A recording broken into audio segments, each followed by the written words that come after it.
Hello student, today we are going to start our new topic polymer। बच्चों आपने इस video में करना क्या है, सिर्फ आपने इस वीडियो को ध्यान से सुनना है। आपको सिर्फ समझना है व्हाट इज पॉलीमर।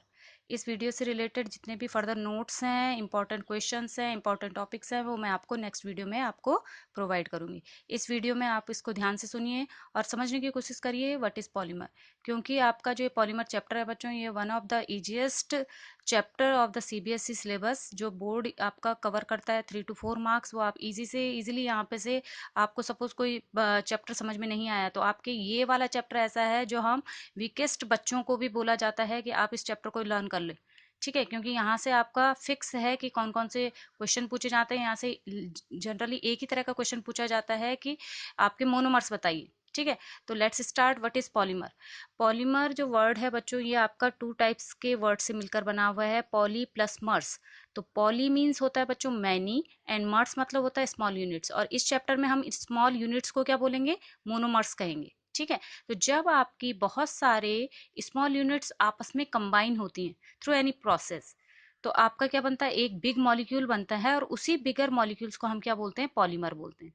ठीक है, तो जब आपके बहुत सारे स्मॉल यूनिट्स आपस में क्या होंगी, कंबाइन होगी, तो आपका एक बिग मॉलिक्यूल बनेगा, उस बिग मॉलिक्यूल को हम पॉलीमर कहेंगे। तो कैसे हम इसको डिफाइन करते हैं, polymer are the high molecular mass macromolecules formed by the combination of large number of simple molecules called monomers. ठीक है, तो पॉलीमर्स जो हैं बच्चों, वो आपका एक हाई मॉलिक्यूलर मास का मैक्रो मॉलिक्यूल्स है, मतलब एक जेंट मॉलिक्यूल्स है, एक बिग मॉलिक्यूल्स है, जो आपका क्या होता है, जिसका मॉलिक्यूलर मास बहुत ज्यादा होता है, और जो बनते हैं combination of large number of simple molecule. जब आपके एक लार्ज नंबर की क्वांटिटी आपकी मोनोमर सिंपल मॉलिक्यूल्स आपस में जुड़ते चले जाते हैं, तो वो आपके क्या बनाते हैं, एक बिगर मॉलिक्यूल्स बनाते हैं, और उसी बिगर मॉलिक्यूल्स को हम क्या बोलते हैं, पॉलीमर बोलते हैं। और उस बिगर मॉलिक्यूल्स का क्या होता है, बहुत ज्यादा हाई क्या होता है, मॉलिक्यूलर मास होता है। अब वो हाई मॉलिक्यूलर मास कैसे बना, तो समझने की कोशिश करिए बच्चों।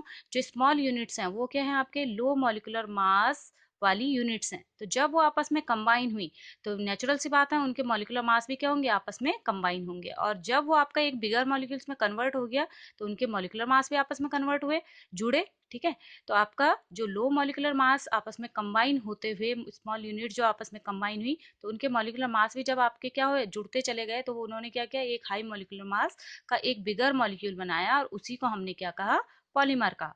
ठीक है, तो स्मॉल यूनिट सिंपल यूनिट्स को हमने क्या कह दिया, मोनोमर्स बोलेंगे आप इस चैप्टर में उन्हें। और उस बिगर मॉलिक्यूल्स को जो आपका स्मॉल यूनिट्स के जुड़ने के बाद बनता है, उसे हमने पॉलीमर कहा। ठीक है, and the process by which monomers are converted into polymer. और वो प्रोसेस जिसमें आपके क्या होते हैं, मोनोमर्स किस में कन्वर्ट हो जाते हैं, पॉलीमर में कन्वर्ट हो जाते हैं, उस प्रोसेस को हम क्या बोलते हैं, पॉलीमराइजेशन बोलते हैं। बहुत टाइम में आपका क्या होता है, 1 मार्क्स के शॉर्ट क्वेश्चन, जैसे बोर्ड ने आपके 20 शॉर्ट क्वेश्चन कर दिए हैं सीबीएसई बोर्ड में, तो आपका 1 नंबर में कभी पॉलीमराइजेशन की डेफिनेशन भी पूछ ली जाती है कि व्हाट इज पॉलीमराइजेशन। तो पॉलीमराइजेशन आपकी वो प्रोसेस है in which monomers are converted to polymer. आप जिसमें मोनोमर को कन्वर्ट करते हैं पॉलीमर में, उस प्रोसेस को हम पॉलीमराइजेशन कहते हैं। ठीक है, अब इसमें मैंने एक बहुत इजी सा एग्जांपल लिया बच्चों, आपको आप ध्यान से समझिए, आपको समझ में आएगा कि suppose I have 5 small units या 5 मोनोमर्स ऑफ ए। मेरे पास सपोज 5 मोनोमर्स हैं ए के। ठीक है, 5 स्मॉल यूनिट्स हैं ए की। तो मैं उनको बिगर मॉलिक्यूल्स में अगर क्या करती हूँ, एक बिगर मॉलिक्यूल्स के फॉर्म में कन्वर्ट करती हूँ, मतलब उनको आपस में जोड़ने की कोशिश करती हूँ through the process of polymerization. तो आपका मैं उसको किस तरह से लिखूंगी, in a reaction A plus A plus A plus A plus A. ठीक है, अलग अलग हैं ए, तो इसीलिए जब ये आपके छोटे अलग अलग हैं, इसीलिए मैं इनको क्या बोल रही हूँ, 5 यूनिट्स, 5 है मेरे पास ए। ठीक है, तो इनको हमने 5 जब तक अलग अलग हैं, तो मैंने कहा इन्हें मोनोमर्स। ठीक है, थ्रू पॉलीमराइजेशन अब ये आपका क्या बन गया, एक ही मॉलिक्यूल बन गया है। कौन सा molecule, A single bond A single bond A single bond A single bond A. तो अब ये आपका क्या है, ये अब आपका पॉलीमर है। ठीक है, तो जब आपके स्मॉल यूनिट्स आपस में जुड़ी, और वो एक ही फॉर्म में एक ही मॉलिक्यूल बन गई, सब जुड़ के एक फॉर्म एक मॉलिक्यूल में आ गए, तो उस बिगर मॉलिक्यूल को मैंने पॉलीमर कहा, और उन स्मॉल यूनिट्स को मैंने पॉलीमराइज मोनोमर कहा। ठीक है, और वो प्रोसेस जिससे मैंने क्या किया, उनको आपस में लिंक किया, वो आपकी क्या है, पॉलीमराइजेशन। ठीक है, अब इसका ये एक एग्जांपल ले लेते हैं, पॉलीथीन। पॉलीथीन हम सब ये हैबिचुअल हैं पॉलीथीन के, कि व्हाट इज पॉलीथीन। पॉलीथीन क्या है, आपका कैरी बैग है, कि आप बिना पॉलीथीन के कहीं जा ही नहीं सकते हैं। कई बार गवर्नमेंट ने भी इस पे बैन लगा चुके हैं, बट हम उसके इतने हैबिचुअल हो चुके हैं कि हम पॉलीथीन को छोड़ ही नहीं रहे। ठीक है। तो पॉलीथीन एक्चुअल में है क्या? पॉलीथीन हमने वो आपका बोल बोल के पॉलीथीन हो गया, एक्चुअल उसका नाम क्या है? पॉलीइथीन। बहुत सारी इथीन जब आपस में कंबाइन होती हैं, बहुत सारी इथीन, इथीन क्या है आपका? CH2 double bond CH2, to आपका आईपीएससी के अकॉर्डिंग उसका नाम है इथीन, 2C एथ डबल बॉन्ड इन, इथीन। जब आपके बहुत सारे इथीन आपस में क्या होते हैं? कंबाइन होते हैं, तो वो आपका किस कंडीशन में? 350 to 570 kelvin temperature and 1000 to 2000 atmospheric pressure की प्रेजेंस में आपका क्या कर देते हैं? इथीन मॉलिक्यूल्स आपस में जुड़ जाते हैं और वो आ जाते हैं आपके किस फॉर्म में? पॉलीइथीन की फॉर्म में।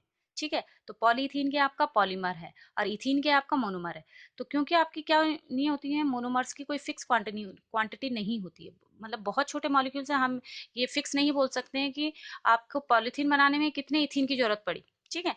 तो फिक्स क्वांटिटी नहीं है, इसलिए हम मोनोमर्स के लिए क्या यूज करते हैं? हमेशा एन, स्मॉल एन को यूज करेंगे। और ये स्मॉल एन जब हम पॉलीमर लिखेंगे तो हम हमेशा इस तरह से लिखेंगे कि आपका सिंगल बॉन्ड, और इसको हम इस ब्रैकेट से क्या करेंगे? कट करेंगे, और इस तरह से होल एन आएगा। ठीक है। ये आपका पॉलीमर लिखने की एक मेथड है। या हमेशा हम हर पॉलीमर को, सपोज आपके 1000 इथीन होते तो हम वो 1000 इथीन नहीं लिखेंगे, CH2 single bond CH2 single bond CH2, कब तक उसमें टाइम? 100 भी नहीं लिखेंगे आई थिंक। ठीक है। तो इसके लिए एक शॉर्टकट ये है कि आप क्या करोगे? कंटिन्यूटी की चेन रखोगे बोथ साइड बॉन्डिंग को, और उसको कट करते हुए होल एन लिखोगे। ठीक है। तो हर पॉलीमर आपका इस तरह से ही लिखा जाएगा, इस तरह से। ठीक है।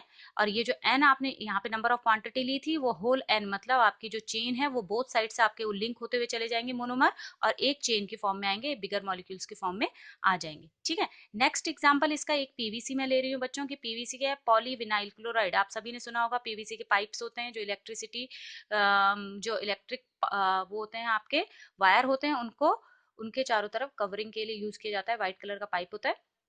अगर आपने नहीं देखा है तो आप पूछिएगा अपने बड़ों से घर में, जरूर उनको पता होगा। तो पीवीसी का पाइप आपका कैसे बन, इसकी मोनोमर यूनिट्स क्या है? पीवीसी, पॉलीविनाइल क्लोराइड की मोनोमर यूनिट है विनाइल क्लोराइड। तो जब आपके बहुत सारे vinyl chloride N number of vinyl chloride, CH2 double bond CHCl, जब आपके विनाइल क्लोराइड के बहुत सारे मॉलिक्यूल्स क्या होते हैं? In the presence of dibenzoyl peroxide की प्रेजेंस में आपके पॉलीमराइजेशन प्रोसेस के थ्रू क्या आते हैं? लॉन्ग चेन में आते हैं, तो उसको हम क्या बोलते हैं? पॉलीमर बोलते हैं, और वो आपका पीवीसी है। ठीक है। तो इस तरह से हम इस चैप्टर में सीखेंगे कि किस तरह से मोनोमर को हम पॉलीमर में कन्वर्ट करते हैं, और पॉलीमर की कौन सी मोनोमर यूनिट है, ये आपने इसमें लर्न करना है कि आपके पॉलीमर की मोनोमर यूनिट क्या है। वही आपको एग्जाम में पूछा जाता है। आई होप आपको समझ में आ गया होगा कि मोनोमर क्या है और पॉलीमर क्या है। इससे आगे हम नेक्स्ट वीडियो में इसे कंटिन्यू करते हैं कि आपके इस चैप्टर से कौन कौन से क्वेश्चंस है, कौन कौन से इंपॉर्टेंट क्वेश्चंस हैं जो आपके बोर्ड में पूछे जा सकते हैं। Okay, bye, have a nice day.